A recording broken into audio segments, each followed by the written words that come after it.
Hi all, so this is going to be a video to explain the IP3 point. What is it used for? Why is it useful when we are using it to describe certain things in electronics, which we'll come on to in a second. So this is relating to amplifiers. Now if we have a sine wave, say, okay, or any wave, just imagine a sine wave, and of course if it's going to be amplified it'll get up to a certain level, so then we'll expect something more like this, and then amplifying it even further. Now if you're going to have the limit of your amplifier, so let's just think of music for example, if you're going to put a sound inside a speaker or inside an amplifier, there's going to actually be a limit that it's going to be able to keep to. So if I was to amplify my original wave, this blue wave, so much, I might actually end up getting it distorted. Say if this level here was the limit of my amplifier, I would actually end up getting waves that ended up looking like this instead, and say if my limit was there instead, I'd end up getting it looking like this. Right? Now if we're going to look at this in the frequency domain, so I should have labelled my axes better, so that's time and that's frequency, and this is still amplitude here, okay, and that's still amplitude. Always do your axes. So if I was going to be showing the frequency of this blue curve, I would end up having just a singular pulse here. I'll call it F0, so just a singular point on my graph. But now if I look at the red one, it actually looks more like a square wave. And for those of you who've done some DSP, what are square waves made up of? They're actually made up of the fundamental and all of the harmonics as well that follow it. So we would actually end up, I don't want to ruin my pen, but basically it would be the same as the fundamental here, okay? And then we'd actually end up getting the harmonics as they go through it. And it's all of these little babies here as they go on, which is actually what ends up causing us our square wave. So what has this got to do with the IP3 point? Well, okay, let's look at another type of graph to describe it. So let's say, for example, on this graph here, I've got my V in, okay, and then let's say on this graph here, I've got my V out. So let's imagine I've put an input into my wave, and so then it's going up here. Say it's a certain ratio we've got going here. So if I put V1 in there, then I'm going to get, you know, V2 out there or something like that. And then it's going to keep on as I increase my voltage, my output voltage is going to change as well, except I'll get to a point where it will start to saturate and it'll end up not being able to amplify it anymore, because this is where my distortion will take place. So if I'm actually going to be looking at it with my red pen, around about here is where we would start to see it sort of turning into a square wave, yet more down here we would still expect it to be more like a sine wave. Okay, so when we get to this point here, okay, it's where actually the distortion takes place. So what's an easy way that we can actually define this point here, that we can actually describe this just in a number, just say in a specification of an amplifier, whether it's a chip that we're buying or whether it's something larger? Well, there happens to be a lovely mathematical formula which will actually create another line. So I'm just going to remove some of this detail here. If I get rid of this here, just to confuse things. So we actually end up getting another line, I'm going to use the right pen here, another line that actually comes up at a sharper level here. Okay, and if this line here was to carry on, these two actually meet at a point. And this here is actually going to be the third harmonic. So this is more like the fundamental, okay, and this is actually going to be the third harmonic that we're looking at, which we'll go into in a second. And where they actually meet, these two on this graph here, this is called the IP3 point, okay? However, they never actually meet, because by the time it reaches there, it actually saturates. But what it is, it's a measure of showing how linear your amplifier is. So it means the higher the IP3 point, the better it is that your amplifier is going to be able to cope with levels of input voltage without it having to saturate. Now, let's look a little bit closer at what harmonics look like. So we're going to go back at looking at a frequency graph now. Okay, so I'm back on my frequency scale. I'm going to be looking at amplitude, labelling my graphs this time. I will get the fundamental frequency, then I'll get a harmonic of it, okay, which is going to be twice the fundamental frequency, and I'll get another harmonic, which is 3 times the fundamental frequency, and then 4, and then 5, okay? Now, there's a mathematical way that we can describe this type of behaviour in a graph, and it is called Taylor series. Maybe some of you have dealt with geometric series before or other type of mathematical series. Well, don't worry, we're going to go through this one right now. Okay?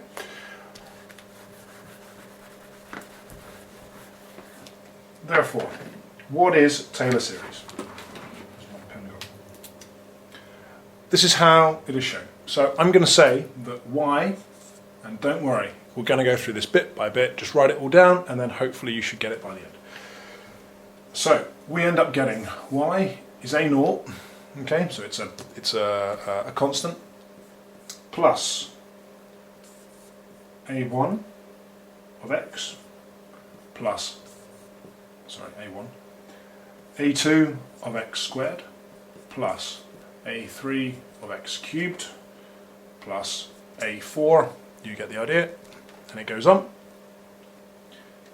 So you could say that it goes all the way onto, I've written this too big, an x to the n. Alright, now regards to the IP3 point, we're going to imagine that we do a test around a graph, okay, which is going to be taking around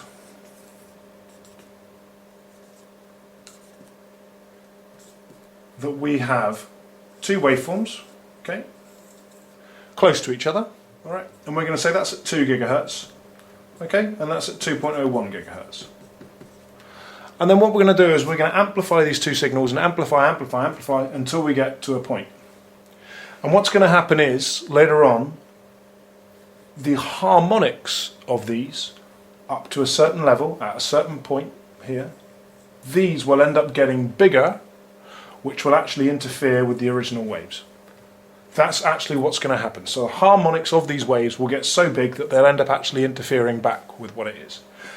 And using this mathematical function here, it's going to show why certain of them interfere and certain of them doesn't. For example, why is it the third interception point? Why isn't it the second, you might be thinking. Right? And it'll all make sense as soon as we've gone through this maths here. Bear with me and you will get it. Alright? So let's just look at it one by one.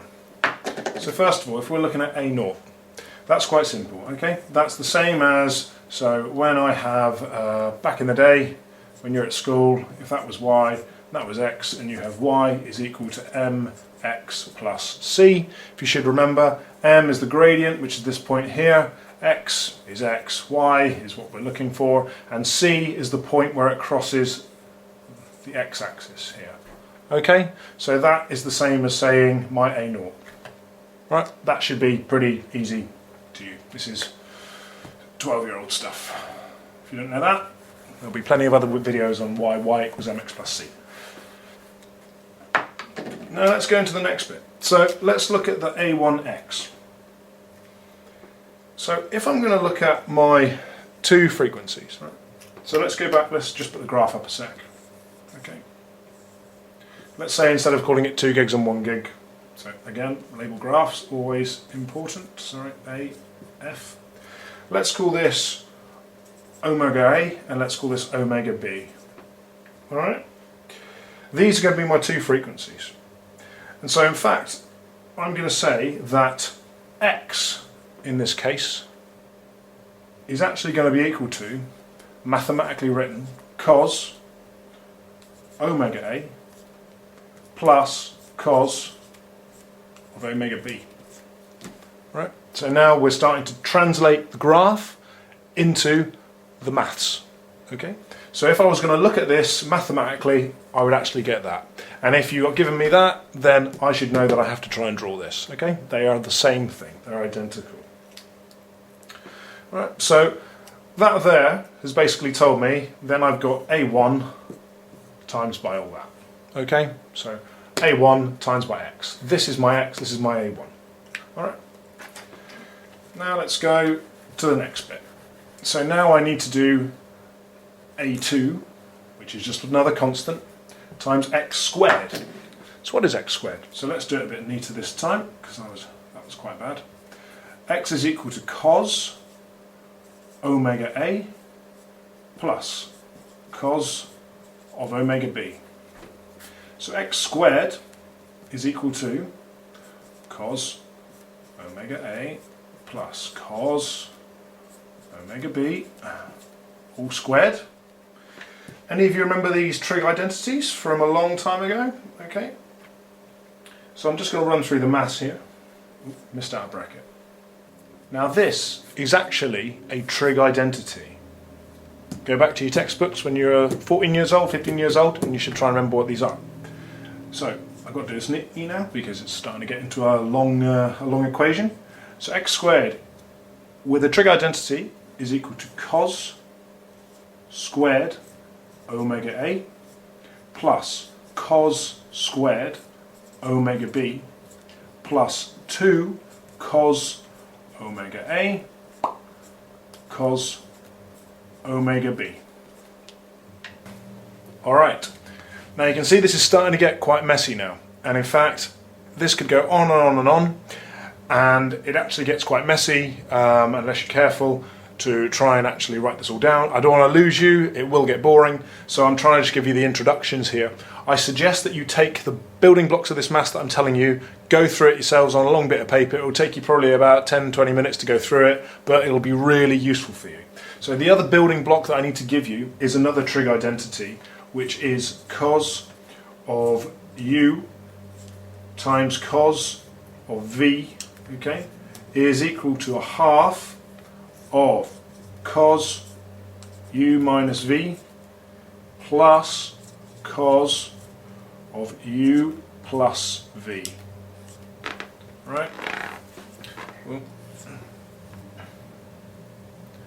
why is this important? Well, let's say that we're not saying u and v, we're saying just u. Alright? So actually now we're going to call this u, and that's u and u and u and u, right? So if I was going to look through this, I have two waves pretty much the same. So remember, we're looking at two frequencies pretty much the same. We're adding it together, so cos of u minus u is actually cos of naught. Never cross out and do this, always just write it in long rows, but for the sake of this video, cos of naught plus basically cos of 2u. Alright, so we actually end up getting 1 plus cos of 2u. What I'm trying to show you is, if ever you have a cos by cos like this, in this form here, we're actually getting twice the frequency here. That's the trick for you to see from this. Please go through it on your own. And if I look at my x squared equation, in each case I've got cos times cos, or cos squared, so that would be the same as this here. I've got cos squared omega b, again it's the same here, and I've got cos times omega a, omega b, and again I'm getting this, okay? So every time, in all of my x squared, every time it's going to end up with something which is 2 times the frequency. That's the trick you've got to get from this, right? Good, I hope you get it. Right, now we're going to look at our x cubed. And this will be about it regarding the maths, okay? And you should get it in a minute. So if I look at x cubed, okay, it's going to be, just a safe space because this is going to get a bit messy in a minute. So if I call it x cubed, I've got to have all of that cubed up there. Now, if I was going to run through this, okay, you can see that you're going to end up with, so x cubed I can say is equal to x times x squared. So remember this, we'll end up getting just frequencies that are twice it, so as you saw earlier on, 2u at the end, times what is going to be only first order. If you were going to go through all of the maths using the two trig identities that I just had, which I suggest again that you go through, you're going to end up with x cubed is equal to half of cos omega b plus cos of 2 omega a plus omega b. That is what is going to be, in the end, caused by x times x squared. And what is this showing me? It means in this case here, I've got a double frequency. And in this case here, this is the same, roughly, as my fundamental. This is going to be more like twice my fundamental, and this here is going to be more like my fundamental. So when we're talking about the third harmonic, we end up getting some results that are going to be down near our fundamental. If we just talk about the second harmonics, we only get things that are up near twice the frequency. This is why the importance of odd and even frequencies, odd and even harmonics, sorry. So next we're going to go and we're going to look at a graph of this.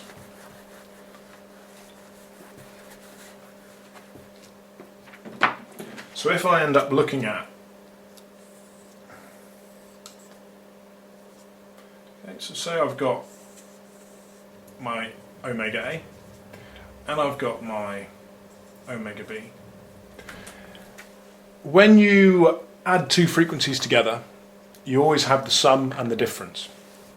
So what I'll end up getting is some frequencies that are all the way up here, which will be like my 2 omega A and my 2 omega B. That's going to be all the way up there.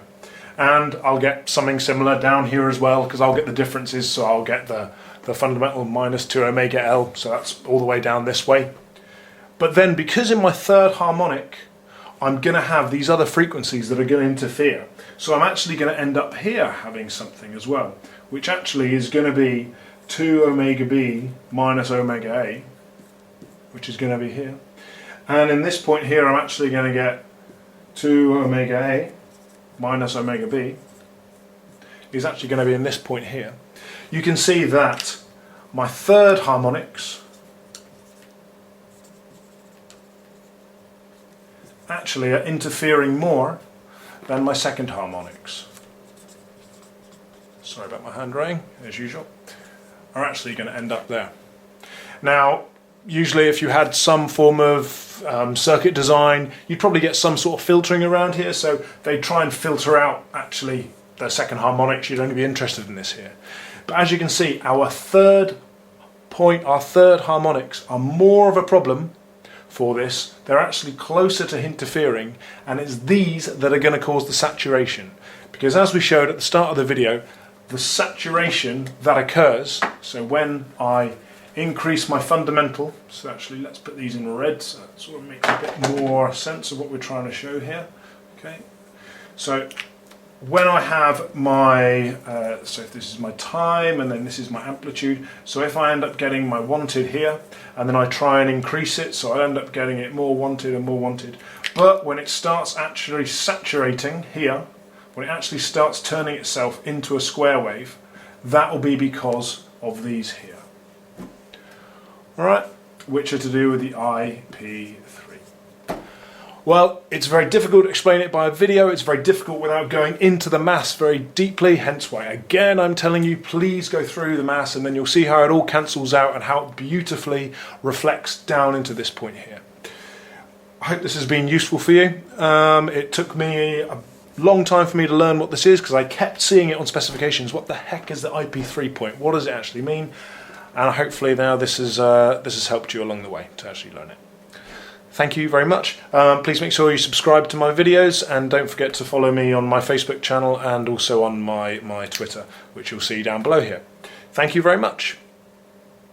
And so for you guys who don't know me, my name is Robert.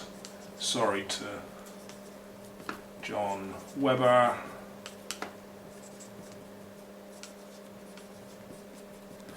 And you can look at my website, which is easytechfutureinfo.com.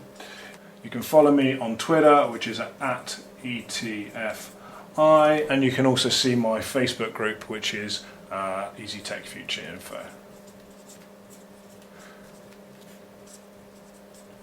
Future Info. If you want to contact me and you want to talk any more about this video, please contact me on info@etfi.org. Thank you very much. Please subscribe and comment below anything you want to for me to assist further you want. Thanks a lot. Bye.